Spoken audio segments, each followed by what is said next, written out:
Hey everybody, welcome back to Up the Vibe. And today I'm joined by Walter Rucker, Paul Hamden, and Cyan to discuss their extensive contact with the Zetas. Hi, Paul and Cyan. G'day, how are you? I'm very good, thank you. And hi, Walter. Good day, Uncle Joe. Paul and Cyan, I wonder if you could start by introducing yourself and talk a little bit more about how this contact developed. My contact started probably when I was about 18 months old. The Zetas used to come into the room. When I was 5, I was found outside of a locked house, laying on the lawn. I had basically been on craft and put back down into the front yard. It was really late at night. It just became a normal contact situation, I guess, that most people would class as abduction or something. But when I was 18, a craft came, and myself and 3 friends, we saw the craft about, I don't know, maybe 10 metres away, and the Zetas, they made the side of the craft clear and we could see them and they could see us. Then when I was about 28, they came and we had a bit of a tussle in regards to being taken, and we had a chat afterwards, and I just said, I'm not doing this anymore. Basically, if you want, contact, do it properly. Don't play those games. When I was about 50, we were able to talk the Zetas into bringing a craft, and so they landed a craft in Malaysia, and I had 20 people with me when it landed, and the Zetas came out and walked around. So this is obviously the condensed version. And we have craft all the time come, and not just ones that are sort of flashes in the sky or anything, but ones that we know are there and that we can record if we want, but we don't film, but we can record audio if we want to. So yeah, we have a lot of contact, and the Zetas have healed a lot of people. I mean, just so many people as well through the contact that we've had. So, and Cyan? Where do you start? I guess I have conscious recollection of contact with the beings I came to know as the Zetas. From 4.5 years old, I first remember them creating a situation whereby they brought me a small boy to play with, which sounds very strange. In my lounge where I was living, there was no reasonable excuse for the boy to be there, and I recall them standing around observing us play in a very natural play environment, except we were surrounded by a group of, I don't know how tall they were. When you're only 4, everybody looks massive, but at least 5 foot tall Zeta beings just watching. I've had numerous contacts with them over the years. To list them all would be here for hours. Various procedures taking place, contact on craft, being taken on craft, them being in the room with me, being taken out of the room by them. None of it's through hypnosis. It's all memory. I don't need any hypnosis to record what's going on. Now I work as a medium and have done for a long time. The beings that work with us talk through me a little, and obviously they've been doing that for a long time as well, which is great because now we can get some answers as to some of the experiences we had as children. And how did you two meet each other? On craft. Really? Okay. So we met when we were both 8 years old. At the same time. At the same time. Okay. And did you know I guess when you met not outside the craft, did you know that the craft is where you met, or did you kind of work that out after? No, we didn't know initially. As I said, I was sitting as a medium and developing the spirit connection and physical mediumship, and the people I sat with weekly began to say they were seeing the being from communion transfigured over my face. I didn't even know what that was. I wasn't interested in anything like that. So I didn't know what they were talking about. I ignored them for months. And then at some point, I decided to look it up because they kept insisting what they were seeing was happening. And when I looked it up, I saw no uniface, obviously, no community film. At that point, I decided I needed to find out what's going on, and I went onto a website called PM4U, which was hosted by a man called Robin Foy, who was involved in the skull experiments. And on that website chat forum, I found Paul, who was running a discussion group about extraterrestrial contact in physical mediumship circles. And so we started talking. That was, I don't know, 15 years ago or so. When I first got to that website, I saw a picture of Paul, and I instantly recognized him without recognizing him, which sounds very strange. But you know, when you walk past someone, you go, I'm sure I know that person. It was like that kind of a reaction. Okay. It was like, I know that person, I need to talk to that person. I don't know why I need to talk to that person, and I don't know how I know them, but I just have to. And so I did. And here we are. Yeah. And did you have the same, Paul? Did you say, I know that person? No, not at all. So interesting, isn't it, how it all works? Screen memories work differently for everybody. So this is quite a complicated conversation. I keep saying this to everybody. You know, we have to condense all this information into very short blocks. It doesn't really work in regards to sort of communicating effectively. But with the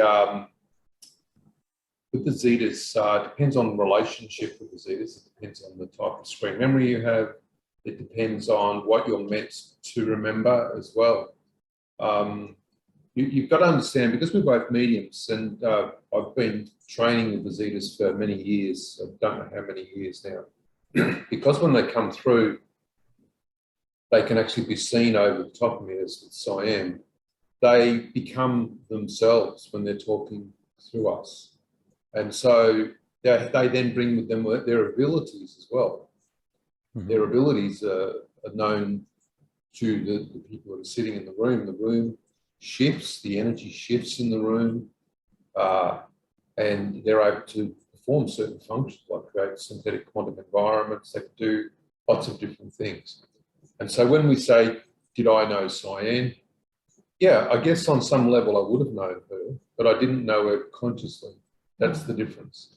It was only once we started talking and I started, getting some of the screen memory stuff drop away, I thought, this is a really interesting process. I went and spoke to the Zetas about it, and they said, yeah, look, this is what's happened. And they explained it to us, what happened. It was pretty interesting because there's an age difference.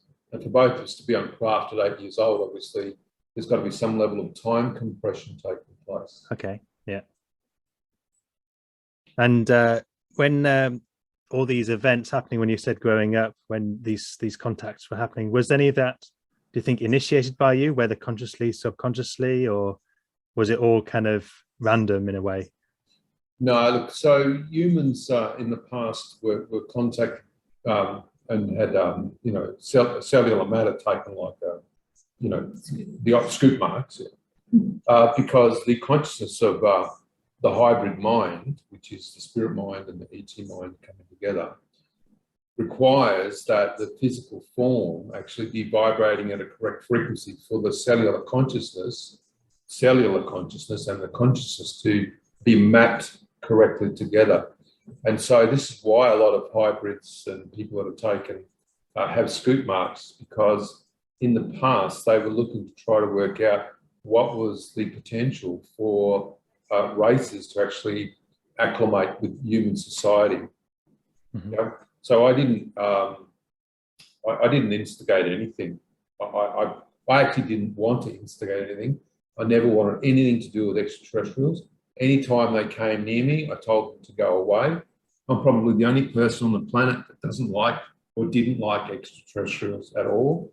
Every time they came to me, I just told them to leave. I wasn't interested in anything that they had to say. If extraterrestrials tried to do anything, I would just turn and walk away. Mm-hmm.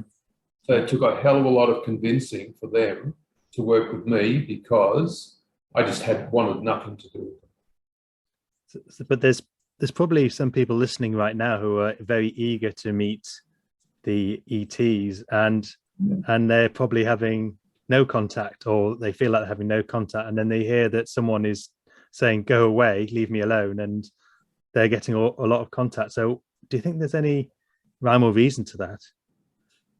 Well, what I've found is that races contact their own. So that's the first thing. So about 30% of the planet are hybrids, star children, indigo, or whatever you want to call them. You know, they're just human names.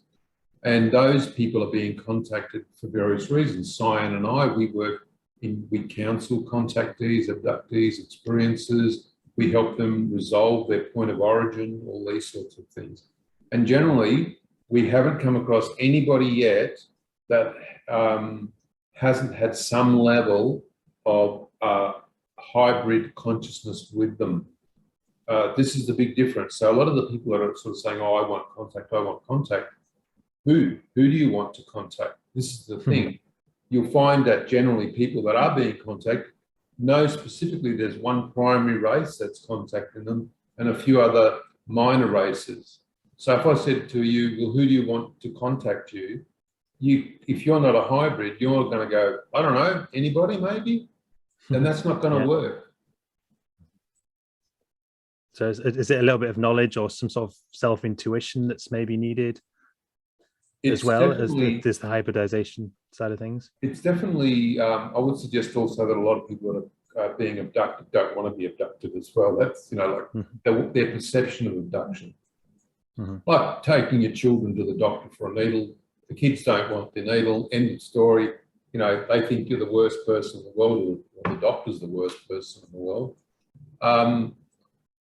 Look, you know, Joe, in the end, there'll be contact when the races believe that humans are ready. Now, look at the current situation on the planet and then ask yourself, if you're an extraterrestrial, would you want to make contact?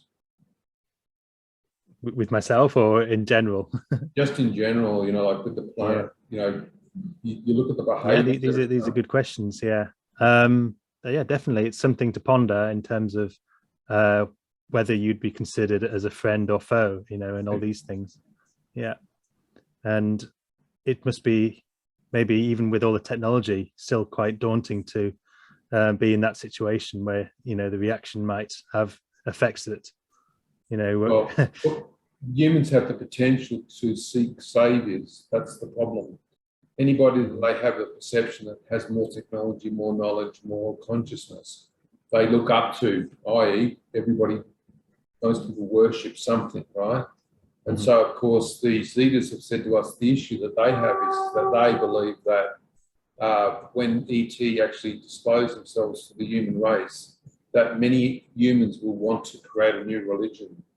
They don't want that. They don't even want to even be seen in that light in any way, shape, or form.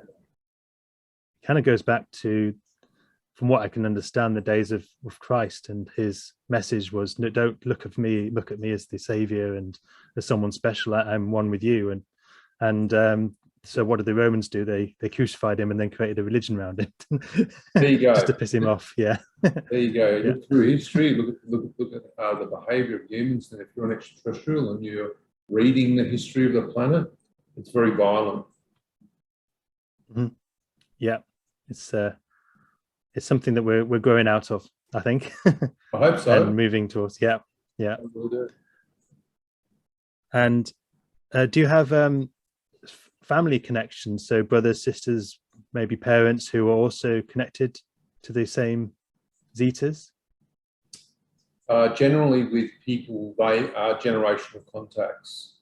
But I would suggest that because of the type of screen memory technology that's used, that they've probably got Class A screen memories, and Class A means that they have no ability to be able to remember the memories of contact.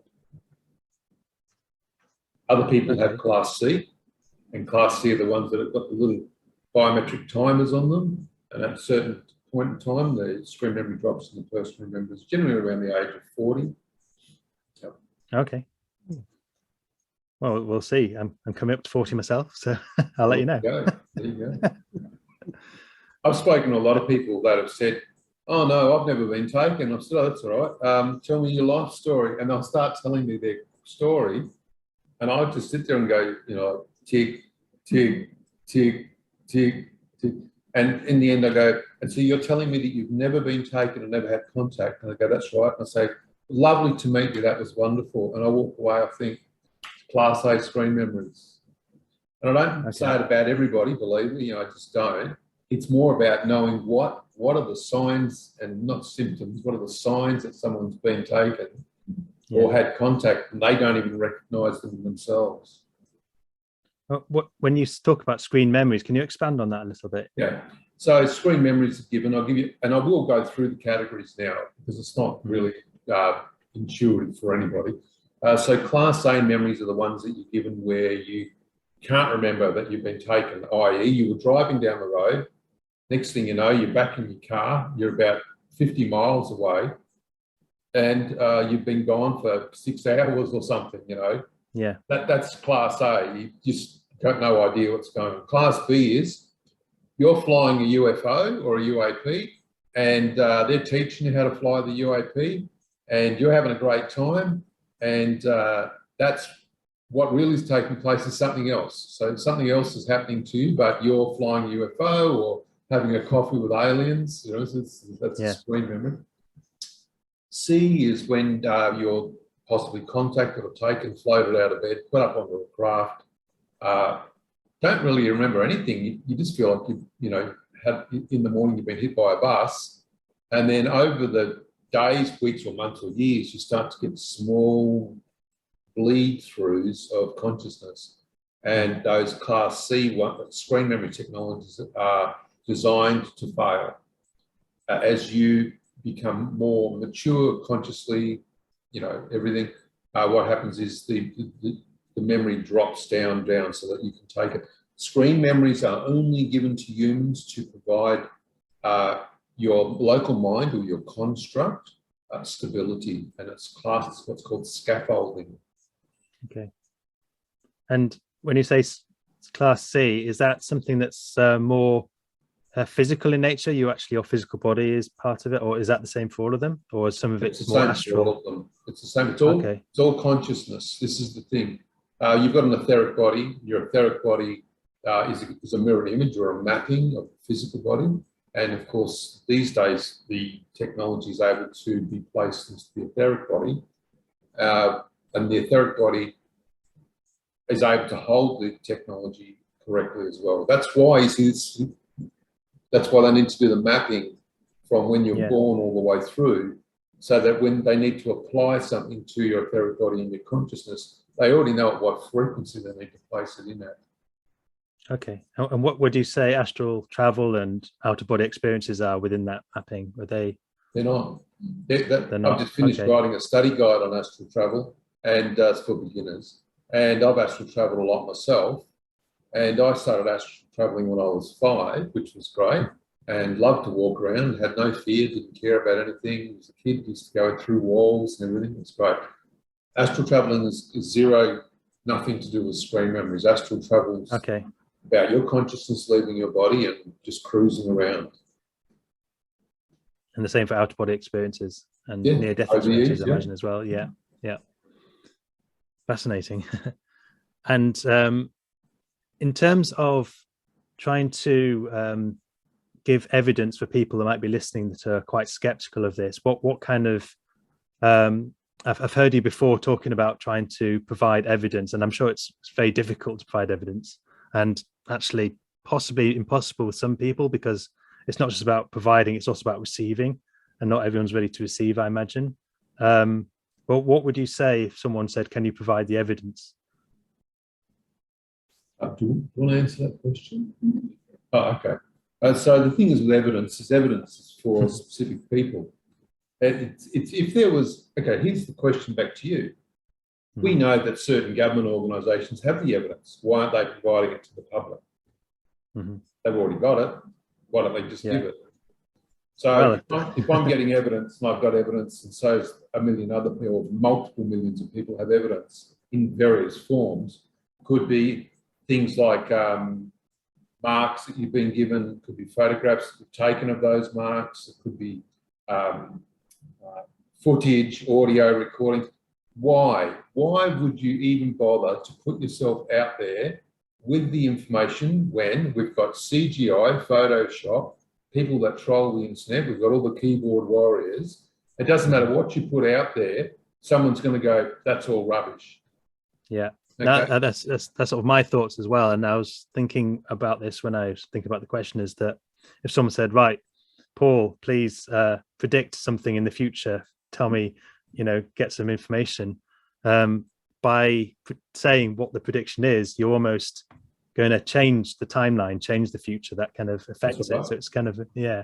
Yeah, so there is the case, possibility to do predictions. Mediums can do predictions. They don't need ET contact to do a prediction. Spirits can actually do predictions as well. It's more about what is evidence. To me, evidence is you look at a wide range of people that have been unwell, like Kathleen Martin. I'm not sure if you've seen that interview where she states that she was healed of being unwell after 22 years by the Zetas. You've got other. I'm not familiar with that. If you want to expand on that. Well, there you go. She's the ex-international director of MUFON that stated that. We've got other people that have been cleared of specific entities by the Zetas, which are the reptilian beings. We've got other many people that have been healed by the Zetas that actually have got medical documentation for themselves. If you look in the primer of the Zeta race, which is a free download PDF, there's evidence in there as well. But at some point, I just give up giving evidence. I'm not interested in giving evidence. My relationship with the Zetas is what matters. Cyan's relationship is what matters.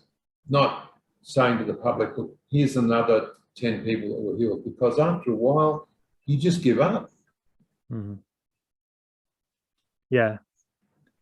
But there'll probably people that are out there thinking, I need to experience this or see something to believe it. And I don't blame them. I actually don't blame them at all. But if you want some evidence, read the primer of the Zeta race. It's written by a scientist. There's testimonials on the website as well. There you go. There's all testimonials on our website about the healings they've got from the Zetas. One of them was written by a retired government scientist in Canada. So, and a lot of people think that to get to the point where they're able to make contact, they feel that they have to do a lot of inner work, a lot of shadow work, work on their mending a lot of their issues in their lives and things. But imagine, given how young you were when you had this contact, you hadn't had a time to do all this. So do you think, have you been doing that as you've gone through and found more contact? Has that been a part of the life, the sort of shadow work side of things, or we do a lot of shamanic work. Obviously, we work with shamanic spirits. So we don't just work with extraterrestrials. First thing, we work with a wide range of beings. And, the thing is shadow work. I think that everybody does some level of introspection, some level of wondering why, all these sorts of things. Do the races actually care if you do or don't? Well, look what happens. Millions of people, if that's true in regards to the numbers, are abducted. I don't believe any of those people were sitting there, chanting Om and were suddenly taken because they were doing that. They were just taken because that was the point in time that they were meant to be taken. Okay? It's the people that don't have any contact that are going, I think I should do, if I'm going to do C5, I need to meditate, be clear, provide stillness. And of course, yes, it does. It helps. It supports you and your consciousness into clarity, into that state of stillness where you're able to perform the C5 protocol. And yes, it does work. But the thing is, you've got to ask yourself, what is your mind like? When you are still, what is stillness within your own mind? Would a being want to heterodyne with you? Heterodyne means, like binaural beats, to have one frequency, say extraterrestrial, you all the other frequency. Do they want to find a point of contact with you? And it doesn't matter how much work you do, if your mind is not clear or all over the place, a being is not going to want to come.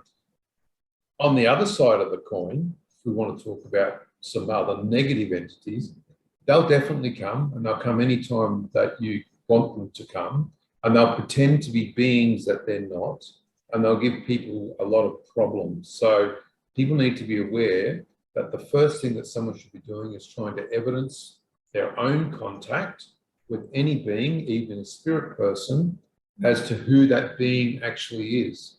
Mm-hmm. Because we're seeing a lot of people at the moment that are being told to get implants by beings. We're saying don't do it. No, no. How did you find out, or how did you discern that the beings that you were in contact with were benevolent? So what I did was Assuming they are. I said to the Zetas, tell me 5 things that you're going to do in the next 12 months. And I wrote it all down. And they did every single one of them. And I don't mean like, I'll find a feather on the driveway. I mean like bring a craft and land it. Mm-hmm. Okay. So because I said to them, I'm just not going to work with you if you don't give me evidence.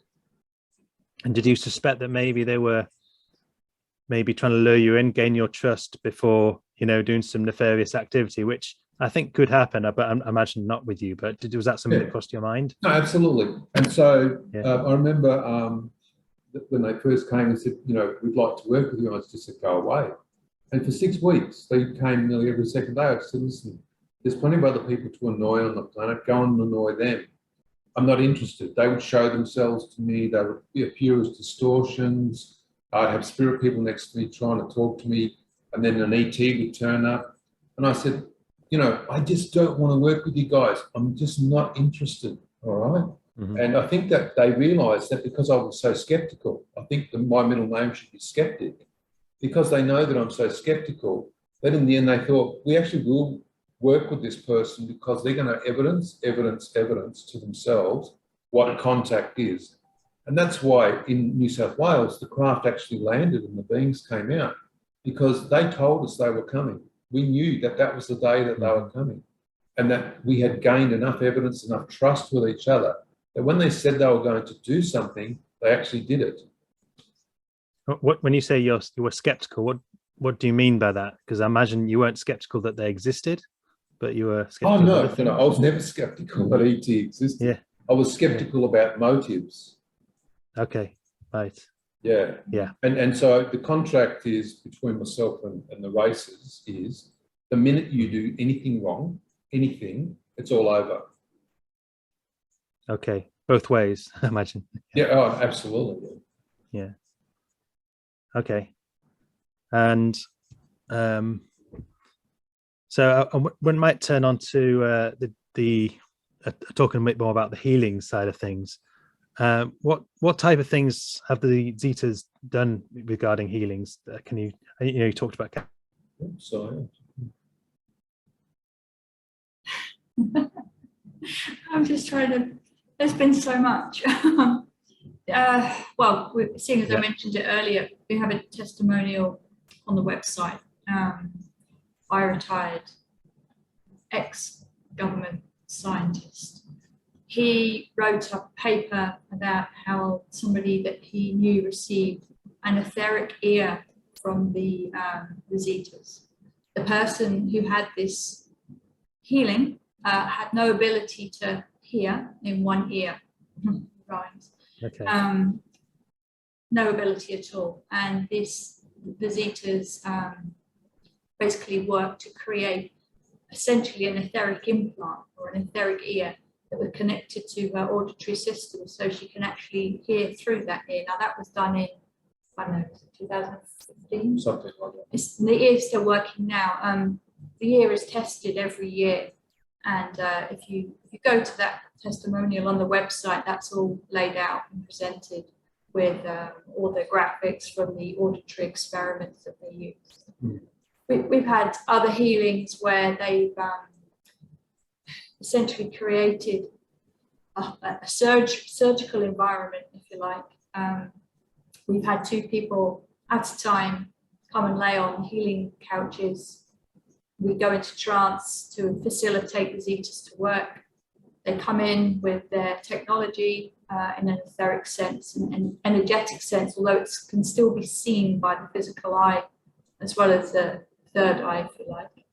And people have been, they've been able to get up off the table and do a 5K run when they've not been able to do that for 15, 20 years, and are on the point of having surgery on their back, or they've had a large skin cancer removed, where they were about to have it literally removed the following day with a medical appointment. Yeah, and also you've got people like Kathleen Martin, who was unwell for 22 years, well known globally as Betty and Barney Hill's niece, states that she was healed by the Zetas. I mean, to me, it's all documented, it's all there. People just need to do some research. Yes. They need to watch some of the videos on our YouTube channel, and they can see that there's evidence there. Now, at some point, either a person will totally reject what we're saying, or they'll just go, you know what, there's something going on around these two. We don't know what it is. We're okay with that because we get contact all the time with the Zetas and with other races. Not so much these days with a lot of other races, but more about it's because we evidence. It's like you go to a medium and you say, the medium says to you, look, I've got your grandmother with you. And you go, well, okay, tell me some stuff that my grandmother used to do with me, you know. And so you're going to try to evidence the information the medium gives you about the spirit person. That's common sense. And so the extraterrestrials expect that rather than people just channeling and saying, you know, I'm talking to a being from the 9th dimension or whatever dimension, and there's absolutely no evidence in regards to that, or saying that they're working with beings, but or you're being only ever contacted in your dream states, and you've got no way to evidence that information. Why would they try to evidence themselves? They know that you're not going to ask for any evidence. And so beings, even spirits, trickster spirits, they can actually pretend to be ET.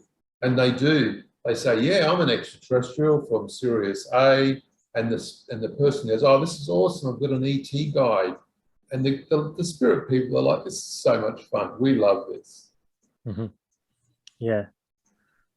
I imagine that ability, though, is coming to an end a little bit. Are people being a bit more discerning now and able to? That's why we're here. That's why we're talking. We want people to evidence, to discern, to use common sense. And the more we talk about this, the more people go, yeah, I'm starting to really think about what's being said now, and especially what's coming through them. Because a lot of people that are developing mediums, they just seem to, abdicate their responsibility as a person to a being. Whereas you shouldn't do that. You should hold on to your sovereignty as a person, and then say, well, if you're who you are, if you are who you say you are, then we're going to go through an evidential process in regards to that.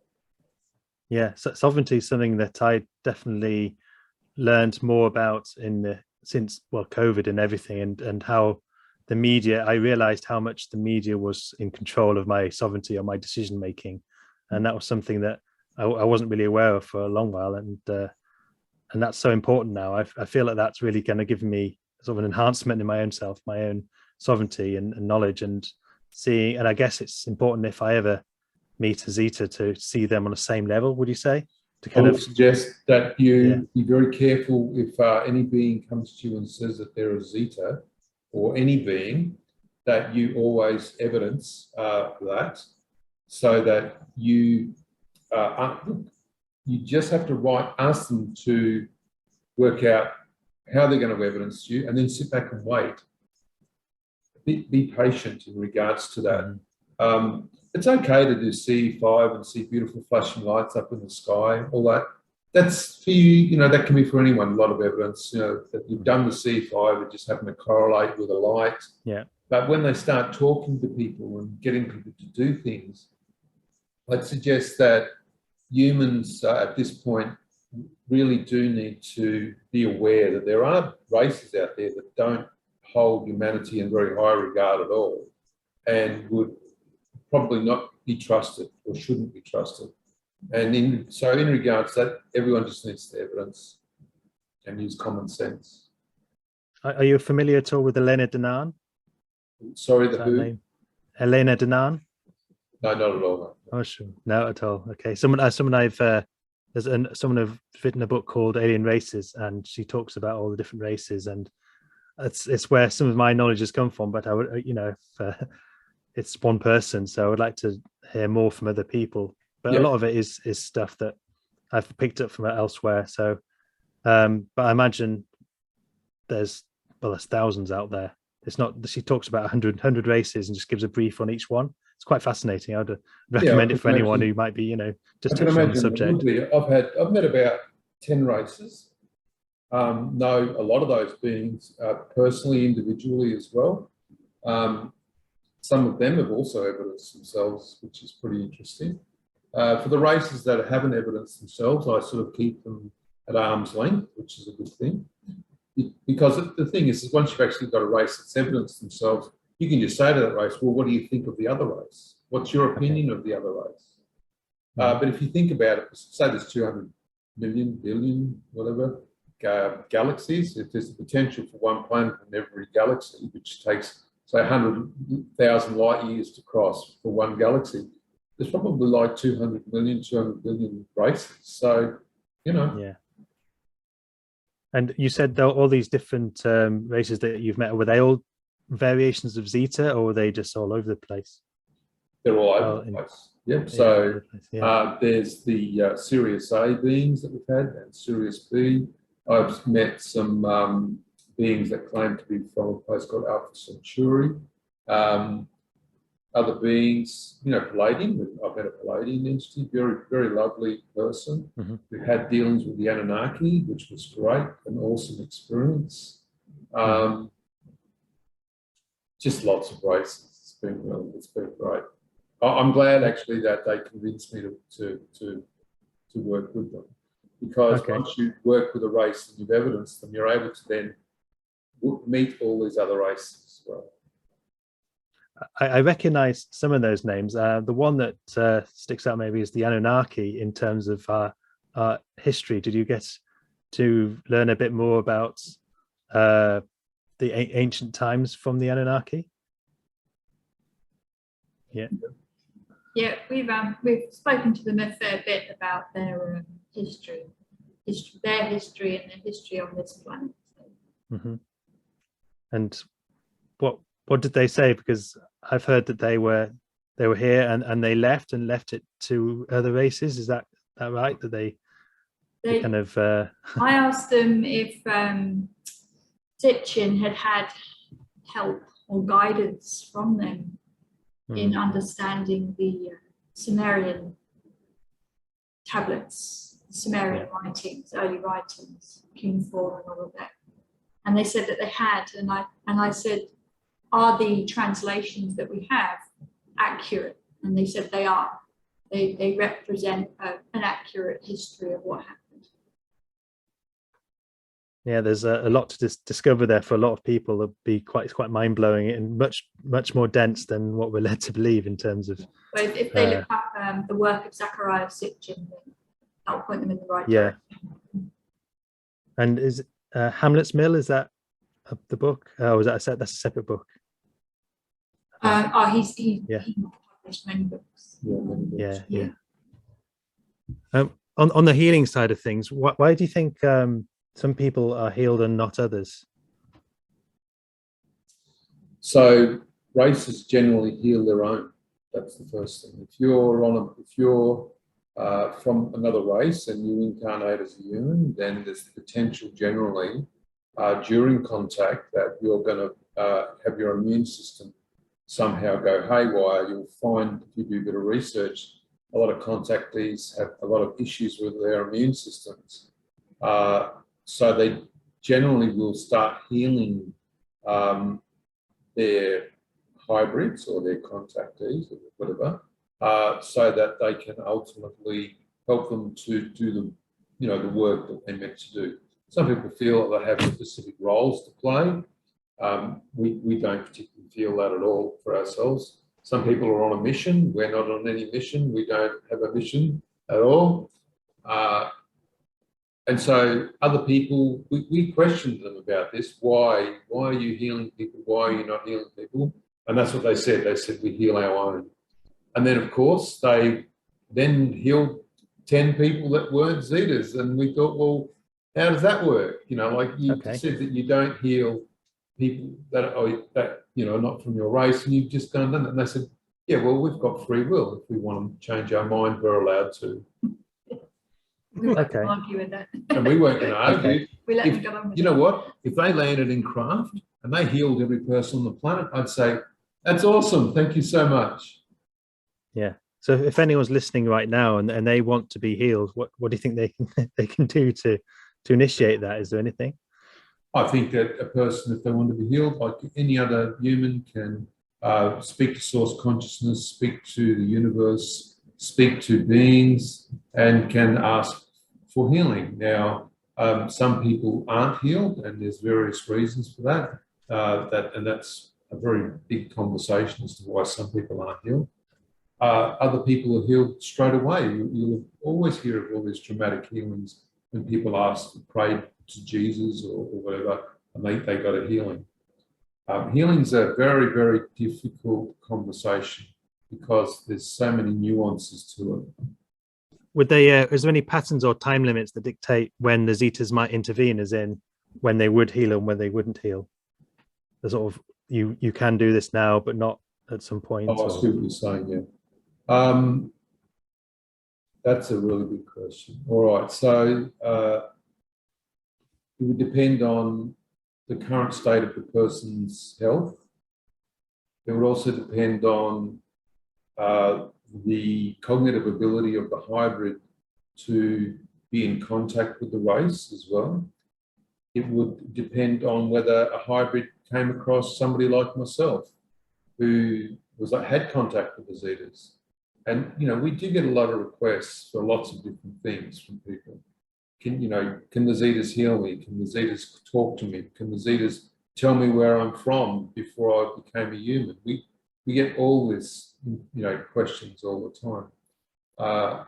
And so these are areas that we work in because it's not just black and white as to what's going on with humanity. That's the difference. And a lot of things are quite complicated. Some people just aren't ready for contact, and some people just aren't ready for healing either. Mm-hmm. And could the issues that people are suffering has some sort of karmic element to it that has to be fulfilled, or do you think all issues that people suffer shouldn't be necessary at all? There's no karmic aspect to it. I'm sort of in two minds about this. Sometimes I think to myself that there is no such thing as karmic debt, that people just wield it like a sword to try to punish others. That's the first thing. And then another time I'll see a guide come through from a previous generation, another, like 3 generations previous, that's still working with that generational line. And I think to myself, there is the obvious linkage in spiritual consciousness to guides. So that's what I'm in two minds about that. I think that's a very interesting subject, though. Well, I'm not. I don't think karma exists. And the reason I don't think karma exists is it presupposes that there is an event that has happened in the past that you need to pay for. And I don't recognize a past, present, and the future. So there can not be any past circumstances that creates a situation where I have to pay a penance or pay a remittance or a reparation for, because there's no past. The second part of it is the fact that I don't see the value in that, in having a karmic instance that you feel like is a response to some misgiving or adulteration of some prior event. If that's the case, we'd spend all our lives doing karmic instances because we spend all our lives screwing up. Mm. Yeah. That's So why I don't have I don't in have minds about Walter, because on one moment I actually am thinking the way you are, and then I'll suddenly come across some situation, but I'm not going to disclose publicly, and with somebody, and then I'll realize that it's not karmic, it's just generational. I think we need to pull that word karma and throw it away. And we need to go, okay, if this is a generational problem, that's the difference. Yeah? Mm-hmm. Yeah, and generational, like in generationally being abducted and having contact, is the same thing. That's why I discard the word karma altogether, and just it's just not part of a vocabulary that's meaningful. All right. We'll agree to agree. It's interesting. Well, thank you, Paul. Appreciate That's it. okay. No, we're all agreeing, you see, because Yeah, no, we're Yeah, in sure. agreement. It's just how we get to the how we get to the same point. Do you see that instead of karma, do you see it as addressing some sort of balance between the dark and light? I feel the universe is this kind of this delicate balance No. that But has to we be don't- played out, we or is don't- that a dualistic thought? Thank you that you just said those words. You see, this is the thing with human thinking and consciousness. It's either one or the other. But I'll give you an example of the Zetas. When the Zetas talk about time, have you ever seen a plasma ball? They have those little tendrils that light up. Okay. Yeah, that's how they perceive time. That you are at the center Okay. of all these undulating little timeline threads that come out. And so they see it from an expansive state of mind. When you ask the Zetas about good or bad, black or white, they're like, that doesn't exist. That's just dualistic thinking. Try and think outside of that, think in a multi